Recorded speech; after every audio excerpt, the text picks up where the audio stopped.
नमस्कार, संपर्क खबर में आप सभी का स्वागत है। मैं हूं आपके साथ शुभा सिंह। शुरुआत करते हैं खबरों की। बजट से पहले शिवराज सरकार को घेरने की तैयारी। जयवर्धन सिंह बोले, सीएम चलते फिरते घोषणाएं करते रहते हैं। कल यानी 1 मार्च को शिवराज सरकार पहली बार विधानसभा में पेपरलेस बजट पेश करने जा रही है। बजट से पहले विपक्ष भाजपा सरकार को घेरने की तैयारी में है। इसी कड़ी में कांग्रेस प्रदेश कार्यालय में मंत्री जयवर्धन सिंह ने एक प्रेस कॉन्फ्रेंस की, जिसमें उन्होंने कहा कि मध्य प्रदेश में कल प्रदेश का बजट घोषित किया जाएगा। नई योजनाएं और वादों का ढिंढोरा पीटा जाएगा। तब हमने बीते वर्ष 2021-22 के बजट के एप्रोप्रिएशन अकाउंट, जिसका मूल्यांकन केग ने 6 दिसंबर 2022 को किया है, का अध्ययन किया तथा केंद्र प्रायोजित योजनाएं जिससे प्रदेश का समावेशी विकास सुनिश्चित होता है का मूल्यांकन किया। तब भाजपा सरकार के तथाकथित विकास की ढोल की पोल खुल गई। मध्य प्रदेश की भाजपा सरकार ने प्रदेश के विकास के लिए अपने बजट में सप्लीमेंट्री सहित 2,82,779.6 करोड़ रुपए से प्रदेश के विकास का ढिंढोरा पीटा था। रास्ते चलते शिवराज की झूठी घोषणाएं करते थे और वक्त बेवक्त योजनाओं के नारियल फोड़ देते थे। मगर केग के विनियोग लेखा में चौंकाने वाला तथ्य यह है कि इस उपरोक्त बजट में से शिवराज सरकार ने 2021-22 में 39,786.2 करोड़ रुपए खर्च ही नहीं किए, जिसमें से रेवेन्यू अकाउंट के हिस्से में 23,002 करोड़ और कैपिटल अकाउंट में 16,784 करोड़ रुपए खर्च ही नहीं किए गए। रेवेन्यू अकाउंट में इतनी बड़ी राशि खर्च नहीं करने का अर्थ हुआ कि गरीबों के विकास की योजनाओं पर सीधा आघात किया गया। साथ ही कैपिटल अकाउंट में खर्च नहीं करने का अर्थ है कि प्रदेश की अधोसंरचना विकास के साथ धोखा किया गया। किसान कल्याण, पशुपालन, मछली पालन, डेयरी विभाग के लगभग 831 करोड़ रुपए खर्च ही नहीं किए गए। इसी प्रकार स्वास्थ्य एवं परिवार कल्याण मंत्रालय के 961.24 करोड़ रुपए खर्च ही नहीं किए। इसी प्रकार पीएचई के 1,233.17 करोड़ रुपए खर्च ही नहीं किए गए।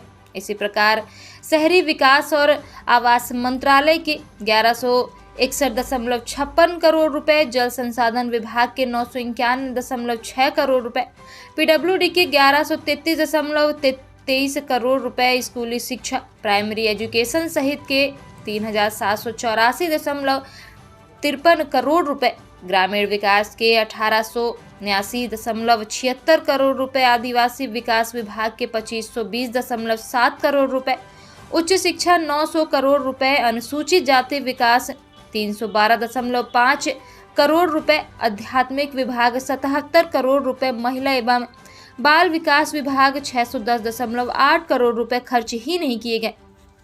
इसका आशय साफ है कि प्रदेश के किसानों, आदिवासी भाइयों, दलितों, पिछड़े वर्ग की महिलाओं, बच्चों सबके विकास के साथ कुठाराघात किया गया और प्रदेश के मुख्यमंत्री लगातार झूठी घोषणाएं करते रहे। वो भी सरकार को नहीं मिल पाए, जो किसान मध्य प्रदेश के हैं उनको उपलब्ध नहीं हो पाए। जैसे कि अगर हम यहाँ पे अगर हम देखें तो ट्रैक्टर और कृषि उपकरणों के लिए लगभग जो राशि थी उसके एवज में उनको कोई राशि नहीं मिली।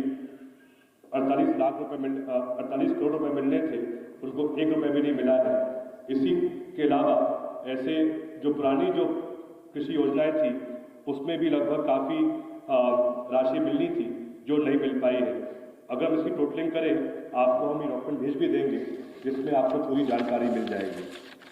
अब आखिरी में मैं आपको अर्ज करना चाहता हूँ कि एक जो विशेष बिंदु कल जिसका उल्लेख किया गया था अभिभाषण में, वो था रोजगार के संबंध में।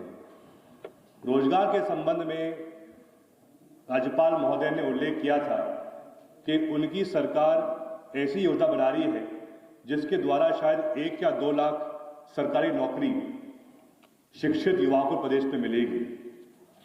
आज ही विधानसभा में प्रश्न आया है मेवाराम जाटव जी के माध्यम से, जिसमें उन्होंने पूछा है कि रोजगार मेलों में पिछले 1 वर्ष में कितने आवेदन आए और उन आवेदनों में से कितने युवाओं को सरकारी नौकरी मिली है। उत्तर में लिखा है कुल आवेदन थे 37 लाख और उनमें से 21 लोगों को सरकारी नौकरी मिली है। ये मैं नहीं कह रहा हूं, ये जो हमारे मंत्री महोदया है उनके उत्तर में आज ही हमको मिला है।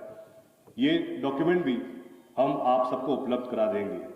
तो अगर एक तरफ वर्तमान भाजपा सरकार विधानसभा में स्पष्ट उल्लेख कर रही है कि पूरे साल भर में 35 लाख बेरोजगार युवाओं के लिए ये सरकार सिर्फ 21 सरकारी नौकरी दे पाए, तो जो राज्यपाल जी ने कल भाषण दिया था कि हम उनको विश्वास कर सकते हैं क्या? और वैसे भी आज दिन तक जो भी सरकारी नौकरी हमारे ग्रामीण क्षेत्र में है, चाहे पंचायत सचिव हो, चाहे रोजगार सहायक हो, चाहे ग्राम सेवक हो, आंगनबाड़ी कार्यकर्ता हो, आंगनबाड़ी सहायिका हो, आशा कार्यकर्ता हो, ये सब सरकारी पद अगर किसी की देन है तो कांग्रेस की देन है। भाजपा सरकार ने, विशेषकर केंद्र सरकार ने पिछले 8 सालों में एक भी सरकारी नौकरी नहीं दी है। एक और प्रश्न आज, इसमें 2 चीजें हैं। कॉमन इकोनॉमिक कॉन्सेप्ट हो सकता है, लेकिन अगर आप बजट में प्रस्तुत कर रहे हो आंकड़े, तो क्यों कर रहे हो प्रस्तुत कि हम इतने 1000 करोड़ रुपए खर्च करेंगे इस डिपार्टमेंट में? अगर आपको खर्च करने ही है 10 करोड़ रुपए, तो आप क्यों लिखो कि हम खर्च करेंगे 500 करोड़ रुपए? बात यह है क्योंकि कल जब बजट पेश होगी तो पुनः यही बात सामने आएगी कि हम तो इतने 1000 करोड़ रुपए इस विभाग को दे रहे हैं, एससी वर्ग को दे रहे हैं, एसटी वर्ग को दे रहे हैं, ओबीसी वर्ग को दे रहे हैं, लेकिन साल भर में अगर वो पैसा पहुंचेगा ही नहीं, तो फिर क्या औचित्य हो गया बजट में इस बात का उल्लेख करने का? हमारा मेन पॉइंट ये है। इसमें सेकंड पॉइंट ये भी सामने आता है, जैसे एक अमृत योजना है नगरीय प्रशासन विभाग में, उसमें पहले जो लगभग सिस्टम था, लगभग 70% उसमें योगदान केंद्र सरकार का होता था और 30% योगदान राज्य सरकार का होता था। और एक बार राज्य सरकार पैसा कमिट कर दे और पैसा उपलब्ध करा दे, तो उसी हिस्से का जो शेष 70% जो केंद्र सरकार का था वो उसमें भेजते थे। अब उसी अमृत योजना में 80% हो गया है राज्य सरकार का और 20% रह गया है केंद्र सरकार का, और जो 80% राज्य सरकार का है वो उपलब्ध नहीं करा पा रहे हैं, इसलिए पूरी योजना रुकी पड़ी है। अमृत का जो फेज 2 है, अमृत फेज 1 में वो शहर लिए गए थे जिनकी जनसंख्या थी 1 लाख से ऊपर।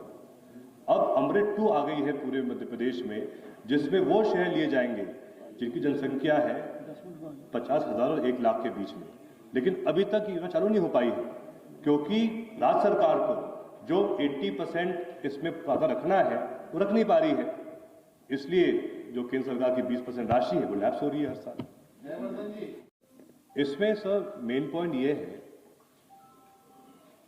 कि आज के समय पूरे देश भर में इसलिए पेट्रोल डीजल नहीं आया है जीएसटी, बिकॉज उनको स्टेट से उसको शेयर मिलता है अच्छा खासा, जिसके द्वारा जो उनकी जो रेवेन्यू है वो और बेहतर हो जाती है। और अगर आप इसको भी आप स्टेट से छीनोगे तो क्या बचेगा उनके पास? नहीं, लेकिन फिर भी अगर आप उसी पर निर्भर करोगे तो फिर वैसे ही बहुत सारी और त्रुटियां आ सकती हैं। जी नहीं, लेकिन फिर भी जो वैट के द्वारा जो शेयर आता है स्टेट्स का, वो काफ़ी अधिक होता है एज कम्पेयर टू जो उनको मिलेगा स्टेट शेयर जीएसटी में।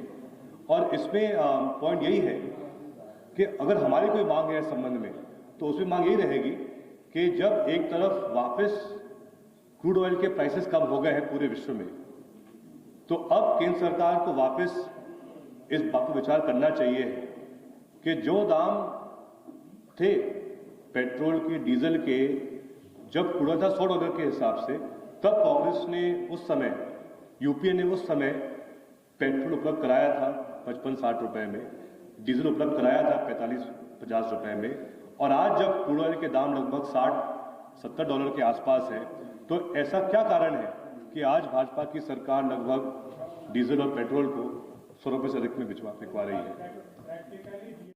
कुल जो अनुमानित खर्चा था 22-23 का, वो था 47,000 करोड़ रुपए, और उस 47,000 करोड़ रुपए में से